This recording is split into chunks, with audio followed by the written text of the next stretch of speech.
اچھا جی، یہاں ایک بات، حج سے بڑے بڑے گناہ معاف ہو جاتے ہیں، کبیرہ بھی معاف ہو جاتے ہیں، لیکن اگر حقوق العباد ہیں تو وہ حج سے معاف نہیں ہوتے۔ نماز فرض اگر باقی ہے، قضا نمازیں باقی ہیں، روزے باقی ہیں، تو وہ ادا نہیں وہ معاف نہیں ہوں گے، وہ ادا کرنے پڑیں گے۔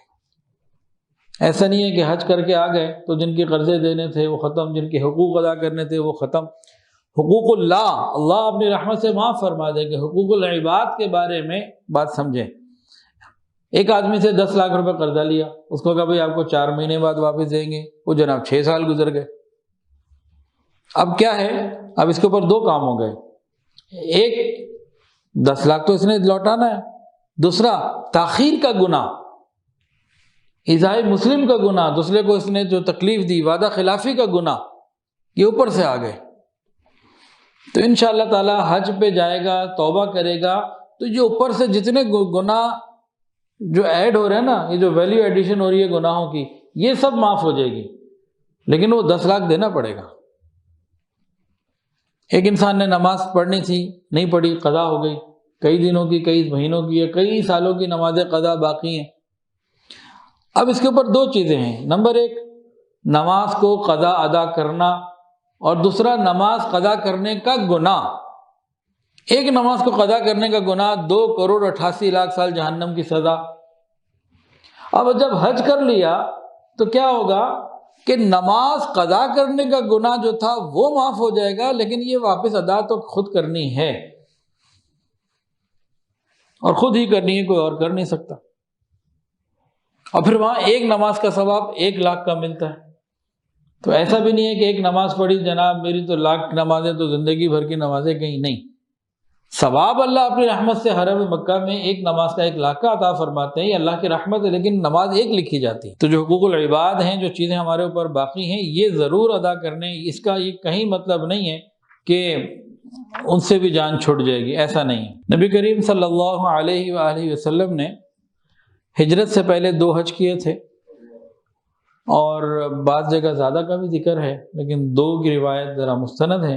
اور ہجرت کے بعد 1 حج کیا تھا، جس کا قرآن میں ذکر، حدیث میں ذکر، وہ فرض حج تھا۔ حج کی فرضیت کا حکم آنے کے بعد 1 حج ہے، اس سے پہلے جو تھے نفلی۔ عمرے نبی علیہ الصلوۃ والسلام نے 4 کیے۔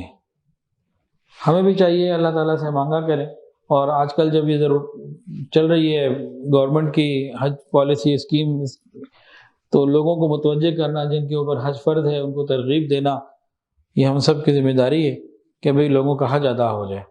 ایک بہت بڑی عبادت ہے، یہ غفلت میں رہ نہ جائے، بہت بڑی فضیلت ہے۔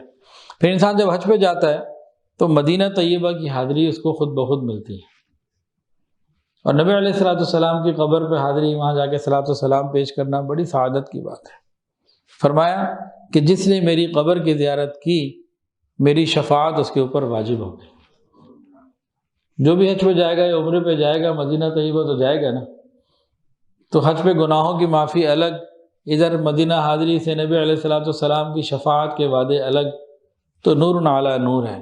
اللہ تعالی ہم سب کو اس کی توفیق عطا فرمائے۔ اچھا، بعض لوگوں کو یہ خیال ہوتا ہے کہ حج پیسے سے ہوتا ہے، نہیں، حج کا تعلق مال سے نہیں، اعمال سے ہے۔ حج کا تعلق مال سے نہیں ہے، اعمال کے ساتھ ہے۔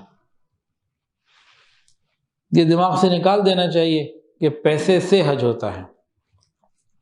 اب دیکھیں ڈالر کتنا مہنگا، ریال کتنا مہنگا، دنیا میں مہنگائی کم ہوئی ہے کہ بڑھی ہے؟ بڑھی ہے نا۔ آپ حرم مکہ کو دیکھیں، ابھی لگائیں چینل تو مطاف خالی نظر آ رہا ہے کہ بھرا ہوا نظر آ رہا ہے۔ میرے والد صاحب نے پہلا حج کیا تھا 1974 میں، اور اپنے بڑوں سے پوچھیں کون کون کب کب حج پہ گیا تھا، ہر سال تعداد بڑھتی چلی جا رہی ہے۔ کووڈ کو چھوڑ دیجئے، وہ ایک الگ بات، ہر سال تعداد بڑھتی جا رہی ہے، اور وہاں تعمیرات کے اندر ایکسپینشن بڑھتی چلی جا رہی ہیں، بڑھتی چلی جا رہی ہیں۔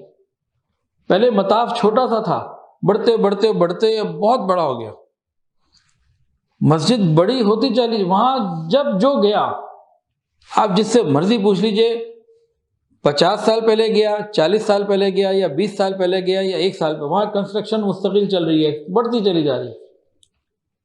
تو کیسے، کیوں بڑھ رہی ہے؟ آنے والوں کے لیے بڑھ رہی ہے نا، آنے والے بڑھ رہے ہیں تو جگہ بڑھ رہی ہے، تو وہاں رش کم نہیں ہوتا۔ جو مرضی چلے جاؤ. اب مہنگا ہو گیا، اب لوگ نہیں جا رہے. بھائی ابھی بھی جا رہے ہیں.